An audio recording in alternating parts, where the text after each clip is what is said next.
This is John from Tues Jan coming at you with a quick hits video, this time about an announcement by WotC as far as an update to the ban and restriction list coming on 125. That is 2 days from when this video.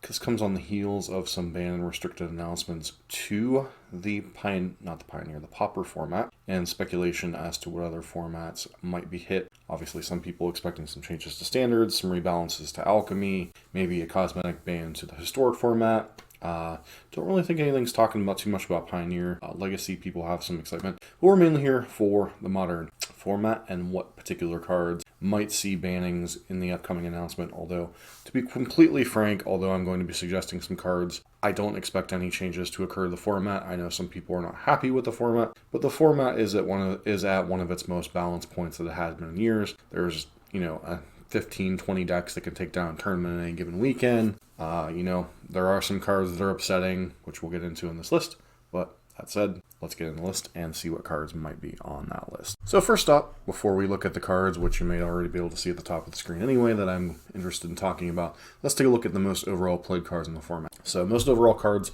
things like Lightning Bolt, Engineer Explosives, Thoughtseize, Expressive Iteration, Prismatic Ending, mostly answer cards, some threats, a few things.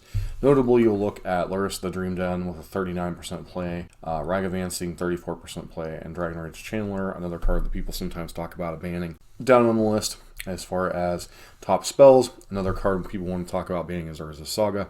But if you look at this list, Urza's Saga isn't even in, playing 25% of the format. We're not going to ban lands because, if we were to ban lands in the modern format, we'd basically be a bigger version of Pioneer because we'd likely ban fetch lands because that's like at the root of a lot of the problems of formats. But as far as cards notable for their presence in the field, obviously Luris of the Dream Den, Ragavan, Mishra's Bauble.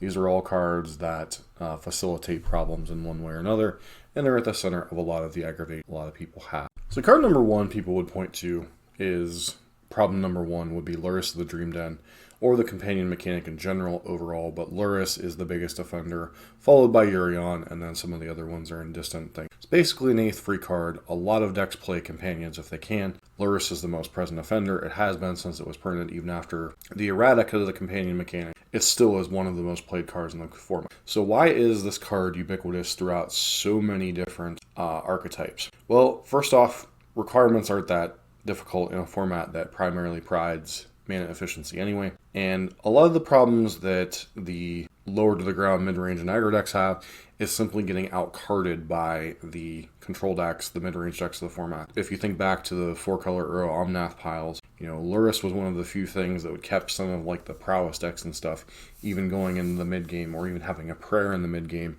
if the early rush didn't beat the opponent before the Uros and Omnaths came down before Uros banning. So Luris has kind of been that kind of bridge for the aggro and low mid-range decks to kind of compete with the upper mid-range decks and trying to outgrind them on efficiency, because a lot of the control decks and mid-range decks like Tron, decks like Amulet, the control decks in general, and especially the ones with blue-white control with the elemental decks or the 4-color Omnath, which are the spiritual successors to the Uro Omnath piles, a lot of those just grind you into the ground, and Uro Bauble is one of the few combinations of things that kind of allow you to fight that fight. Well, a lot of people are annoyed with just the sheer presence of the number of decks: Hammer Time, Death Shadow, Burn, Sagavan, Mill, Prowess, the Rakdos, the Black-Red the Black-Red, aggro deck that's kind of the sister deck to Jund, Grixis Control, Hardened Scales, Bobos. There's a whole lot of decks that see Luris play. And while I can certainly understand it's annoying to see the companion mechanic, especially represented in one card, I do think it's kind of a counterbalance to a lot of the format. I know there's a couple other people that have put out videos like this. Squad Chief put out one, and I kind of agree with his point that Luris is kind of a counterbalance to certain other cards.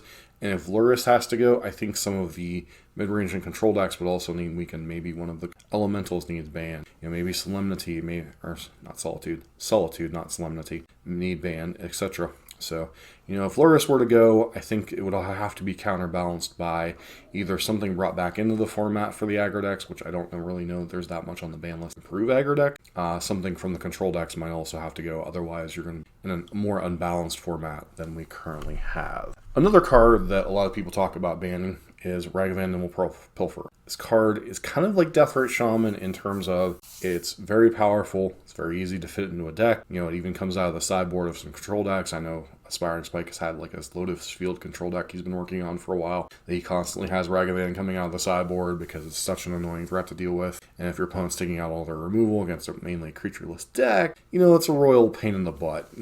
That said, it does suffer from all the creature problems, does die to Doomblade, has to connect to do anything, so it gets blanked by a lot of different things. That said, it does have a huge presence throughout the format.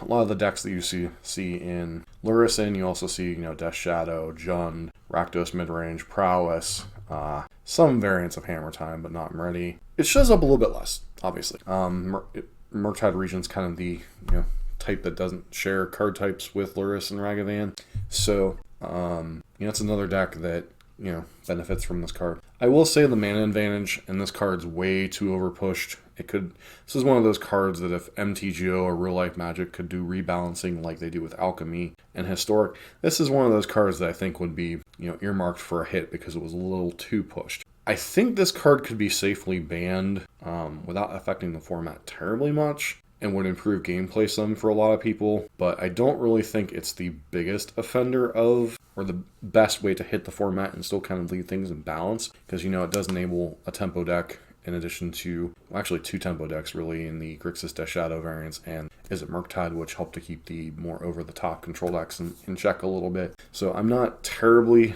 thrilled to see this stay in the format, but I also think this card is a good check on the format. Once again, I'm just talking this video in terms of just bannings. I'm not talking about unbannings to counterbalance what's in the format right now. I'm just simply talking about, if you make changes just to make changes' sake, this also may not be the card that you look at to ban, although it does severely annoy people and will probably be banned at some point down the line. I look for it to be banned more in Legacy than for Modern, but once again, cards that get banned in Legacy sometimes get banned in Modern, so, Lurrus and Ragavan will both probably fit that bill. So, all right, the final card that I would say is on the ban watch list for tomorrow, although, once again, I don't expect any cards to get banned in Modern, would be Mishra's Bauble. So, if you wanted to weaken the Lurrus decks without overtly keeping them from competing with the more over-the-top mid-range and control decks, one of the cards you could hit was Mishra's Bauble. So Mishra's Bauble fits the bill for a lot of reasons. Wizards of the Coast generally ends up banning free spells, baiting on their power, obviously, Gitaxian Probe, Once Upon a Time, mana acceleration spells, a lot of things that cheat on mana, which is one of the reasons why people have talked about Manamorphose for so long for being, a card that could be considered, Mox Opal. While Mishra's Bauble is not on the same level as those cards, it once again is a free spell that makes your deck a little bit smaller, that enables you to turn on Delirium for Dragon Rage's Channeler, allows you to, shuffle your draws a little bit with fetch lands. There's a lot of little things with Mishra's Bauble over the, last couple of years since it was discovered in the original Death Shadow archetype. This card really just nullifies and makes a lot of things very annoying,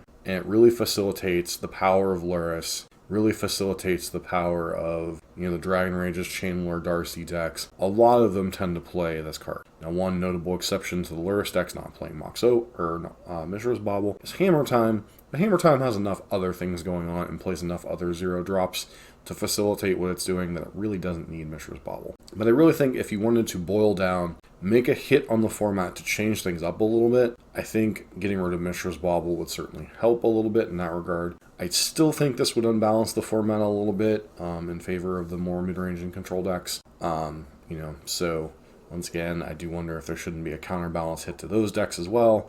Maybe hit them with an Expressive Iteration ban or something along those lines to kind of balance things back out. Obviously, that would hurt Is It Murktide, but sometimes sacrifices have been made to rebalance a format. Expressive Iteration would be another card that I would be on the watch list for bans just because of how powerful it is in terms of what cantrips are allowed in the Modern format. But taking a look at the decks that Mishra's Bauble is run in, Death Shadow, Murktide Regent, Jund. I forgot to filter this based on Modern like I did some of the other ones.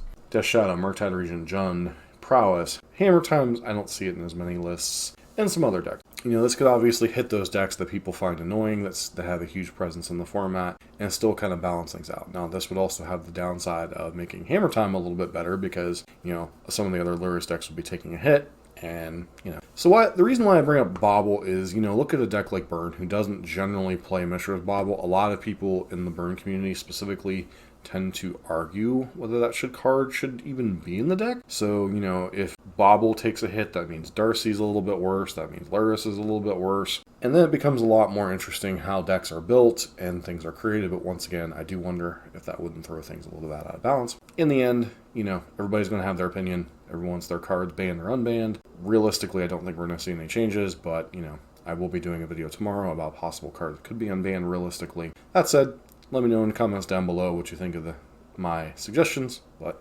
we will see on Tuesday what cards get banned or unbanned, although once again, I think my prediction would be no.